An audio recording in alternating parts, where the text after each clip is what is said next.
Tom, a man of old money and brutish strength, visits the Valley of Ash to carry on an affair. Nick, a veteran in town to learn the bond business, gets drunk and sleeps with a married man. Wilson, an upright man who runs a gas station and garage at the edge of the valley, slowly loses his vitality. All are watched unendingly by the all-seeing eyes of Dr. T.J. Eckelberg.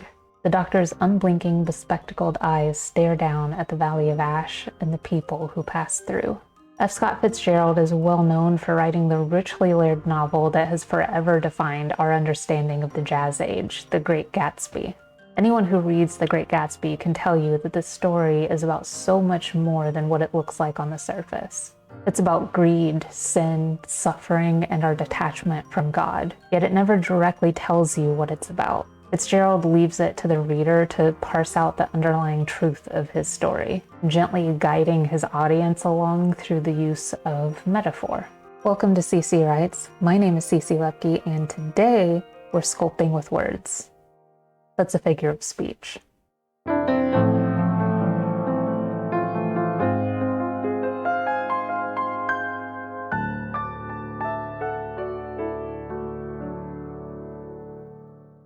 When you have a straightforward story, using metaphors to layer meaning into your work can take your writing to the next level. While metaphor isn't strictly necessary for all stories at all times, choosing the right time to use metaphor and picking the correct imagery for your story can provide a significant level of depth and artistry. Metaphor enhances imagery in story. It makes ideas easier to understand and more relatable. It bridges the gap between text and subtext in a way that breathes new life into your writing. You may not need to turn every element of your story into a metaphor, but learning how and when to use metaphor properly will make you a much better writer. And today, that's exactly what we're going to learn: how and when to use metaphor to enhance your story's prose. If you're a new writer trying to learn the techniques you need to create a great story, or even if you're a seasoned pro looking for a quick way to add depth to your writing, you'll want to stick around because I've got some great stuff for you. When creating metaphor, you need to make use of the same tools used in poetry: subtext, symbols, and imagery. Poetry uses subtext, the underlying meaning of words, to tell another story beneath the one that's told on the surface. Symbols simplify and personify complex thoughts and ideas. Imagery gives those symbols life, and all of it boils down to an implication of meaning, taboos best left unspoken, meaning better left unsaid. Learn to use them properly and you can layer your stories with hidden meaning. But before I show you how to use those tools, let's talk about when to use metaphor. As I mentioned earlier, you don't always need to use metaphor in a story. Sometimes a light across the bay is just a light. Sometimes getting scratched by a black cat on Friday the 13th is just an unfortunate coincidence. Not everything needs nuanced meaning, so let's talk about the times when it's actually appropriate to use it. First of all, keep in mind that there are different levels of metaphor. There's the everyday figure of speech kind of metaphor. They're glued to their seats. Love is a battlefield. He broke my heart. There are also the big picture metaphors like Fitzgerald used for the billboard of Dr. T.J. Eckelberg. Imagery that conveys grand meaning and a deeper understanding of the world. The first type of metaphor should be used to make your prose more interesting on the line level. When it would be too boring to say that June cried, you could talk about the dam breaking behind her eyes. Whenever you need more interesting descriptions, you can use a figure of speech. The second type of metaphor has a much broader range of uses. When your story needs an image that also conveys a feeling, metaphor is where you should go. If you're trying to convey a lesson or deeper meaning about the world but don't want to say it outright, use metaphor. When words alone aren't enough to capture a feeling or idea, metaphor is your best friend. You'll notice as you read really good stories, the work breathes as you go along. The tension builds and the breath swells. Tension drops slightly and the breath lets go. You'll often find metaphor at the peaks and valleys of those breaths. They enhance moments of deep emotion and lengthen times of reprieve.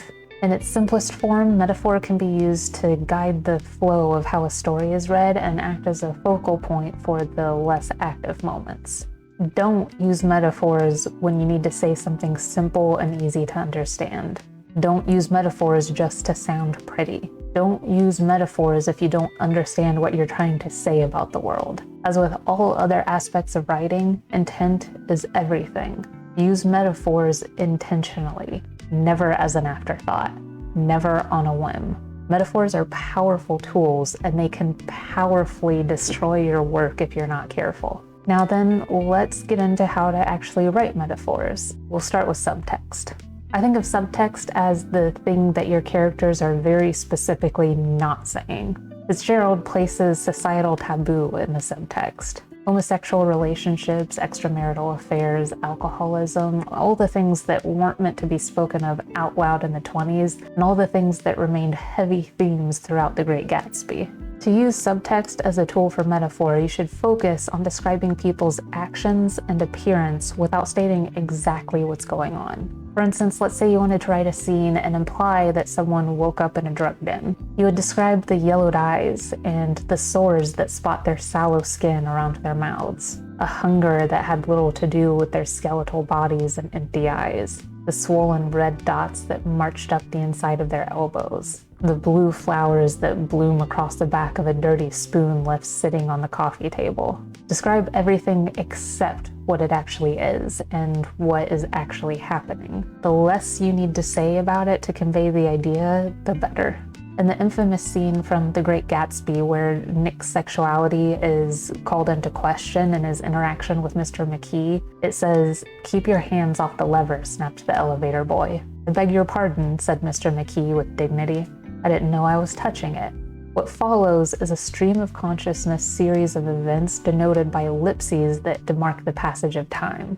I was standing beside his bed and he was sitting up between the sheets, clad in his underwear, with a great portfolio in his hands. Ambiguity is key here. We don't know for sure that Nick and Mr. McKee had a sexual interaction. We also don't know that they didn't. And that's exactly the level of subtext that you're aiming for when you're trying to create great metaphor. Next, let's talk symbols. A metaphor uses symbols to present greater meaning to the audience. There are so many things that we associate with broader ideas: light and darkness, color, temperature. If you want to create a metaphor, you need to be consistent with your symbols. If light is supposed to represent good and darkness evil, then you shouldn't describe light or darkness except in the instances where you're trying to convey your intended symbolism. There's a fan theory surrounding the TV show How I Met Your Mother that the color yellow represents good decisions and the color purple represents bad decisions. The mother's yellow umbrella, Robin's purple shirt, the purple giraffe from the Crane game. These colors are used pretty consistently throughout the story as representations of Ted's choices, denoting when he makes his worst decisions and when he makes his best decisions. The point here is that you have to be consistent with the meaning you put into your symbols. Pick a meaning and tell that meaning to stay in its lane. Some symbols have long-standing meanings already associated with them. For instance, light and darkness as connotations of good and evil. You can make use of these prefabricated symbols, or you can subvert their original meaning. If your intent is to change their inherent meaning, you have to be especially careful to only ever use these symbols in the context you intend for them to be viewed. To attach a well-worn symbol to a new meaning, you have to work early on in your story to assign the meaning you want. For instance, if you were changing darkness to mean something good or comforting, you would have a dangerous situation occur in the light and have your main character retreat to darkness where they're able to find safety and comfort.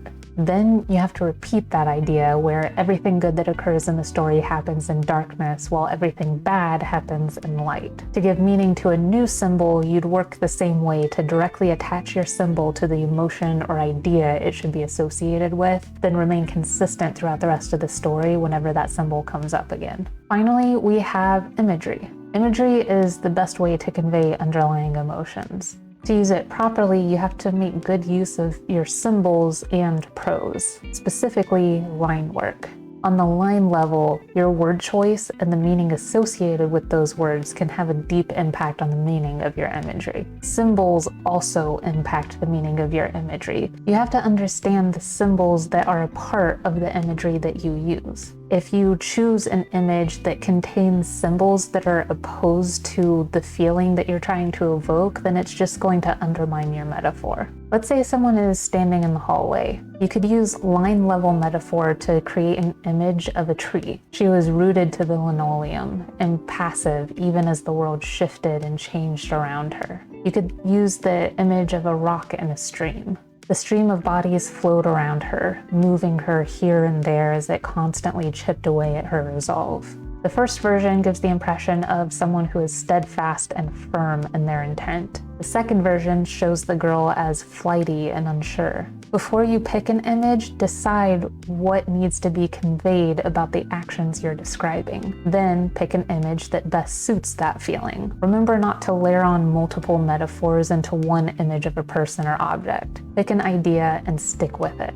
Consistency will save your metaphors even if they're a little weak to begin with. As you describe your imagery, try to use words and ideas that remain consistent with your original meaning. If you want to relate the idea that someone is impulsive and dangerous using the imagery of a sports car as your basis, then you want to use adjectives that convey those thoughts. Talk about her dress or lips as hot rod red, her rumbling engine laugh, and how her every movement hummed with power waiting to be released. Don't talk about her sleek edges and ample trunk space, because first of all, ew. Secondly, those words don't fit along with the theme you're trying to represent. And here's why. The words hot rod set up the image of a specific sports car well known for its impulsive drivers. Red is a color associated with passion and danger. An engine rumbling conveys the idea of driving or racing. Hummed with power is an evocative depiction of someone who can't be held back. In contrast, describing the person as sleek and making a sexual innuendo about trunk space relates more to how someone looks as opposed to how they behave. Adjectives are tricky, slippery things, so you need to be careful when you use them so that you convey the right ideas. If you make good use of your subtext, symbols, and imagery, you can fill your story with well-timed metaphor that layers meaning and interest into your work. I highly recommend pairing this lesson with my series on how to write prose, because using these lessons together will help your metaphors come out all the more beautiful when it's time to write. If you enjoyed learning about how to craft metaphors and want to see more writing tutorials from me, check out the video on top where I start my series on how to write prose. Otherwise, click on the bottom video to see what YouTube recommends. As always, thank you so much for joining me today on CC Writes. I hope you enjoyed our time together, and I will see you later.